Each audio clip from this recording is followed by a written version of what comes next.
আমাদের মধ্যে এরকম অনেকেই আছে যারা কিনা একদম সয়াবিন পছন্দ করে না। তাদেরকে আমি বলছি বাড়িতে একবার এই রকমভাবে সয়াবিনটা বানিয়ে খেয়ে দেখো। আমি বলতে পারি যে তোমরা এর স্বাদ ভুলতেও পারবে না, আর যারা খায় না তারা চেয়ে চেয়ে বারবার ধরে খাবে। নমস্কার বন্ধুরা, মিঠুর রান্নাঘরে তোমাদের সকলকে স্বাগত। আশা করি তোমরা ভালো আছো, সুস্থ আছো। তোমাদের সাথে গল্প করতে করতে চলো রান্নাটাও এবারে দেখে নিই। তোমরা এখানে দেখতেই পেলে আমি কড়ার মধ্যে বেসনটাকে হালকা একটু ভেজে নিলাম, যাতে বেসন থেকে কাঁচা গন্ধ না ছাড়ে। তোমরা চাইলে ঘি বা বাটার দিয়েও বেসনটাকে ভেজে নিতে পারো।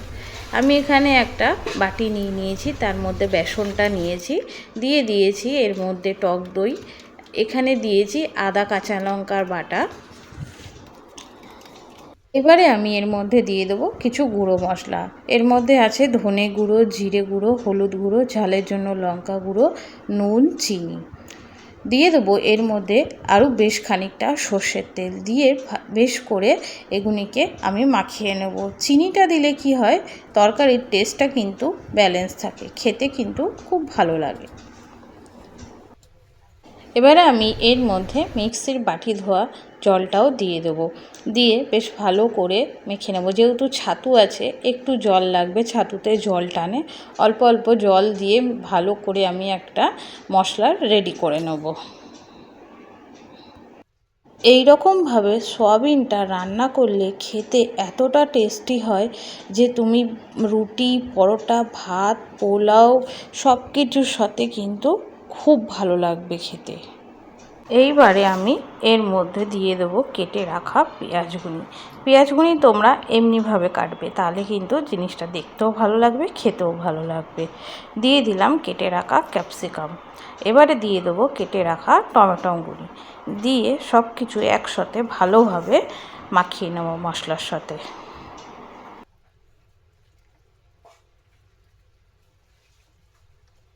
এইবারে দিয়ে দেবো এর মধ্যে সিদ্ধ করে জল ঝরিয়ে রাখা সয়াবিনগুনি দিয়ে সব একসাথে ভালো করে মশলার সাথে মেখে নেব।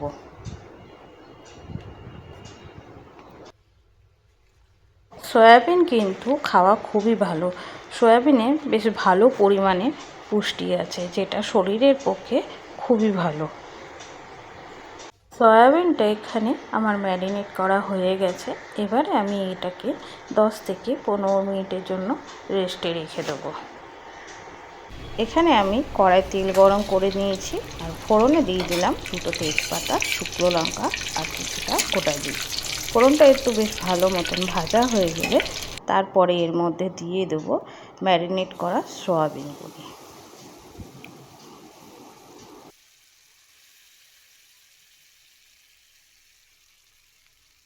এইবারে আমি সয়াবিনটাকে বেশ ভালো করে নাড়াচাড়া করে দেবো। গ্যাসের আঁচটা কিন্তু হাই রাখলে চলবে না, গ্যাসের আঁচটা কিন্তু লো টু মিডিয়াম রাখতে হবে। যেহেতু ছাতু দেওয়া আছে, হাই করে রাখলে কিন্তু পুরো কড়াতে লেগে পুড়ে যেতে পারে।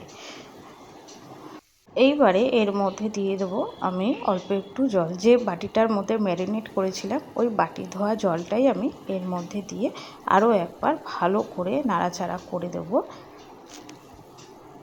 আমি এটাকে ঢেকে দেব। একটু ঢেকে ঢেকে রান্না করলে রান্নাটাও খুব ভালো হয়, আর খেতে কিন্তু মারাত্মক টেস্টি হয়।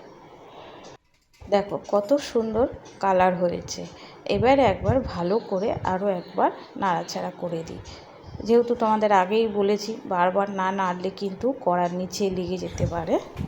তোমাদের সাথে গল্প করতে করতে এদিকে দেখো সয়াবিনের রেসিপিটা কিন্তু আমার রেডি হয়ে গেছে। এবার তোমরাই বলো, ভাত দিয়ে খাবে না রুটি, পরোটা, পোলাও দিয়ে খাবে? তোমাদের যদি এই সয়াবিনের রেসিপিটা ভালো লেগে থাকে তাহলে আমাকে কিন্তু কমেন্ট করতে ভুলো না। আজকে তাহলে এইটুকুনি থাক, আবার অন্য দিন দেখা হবে।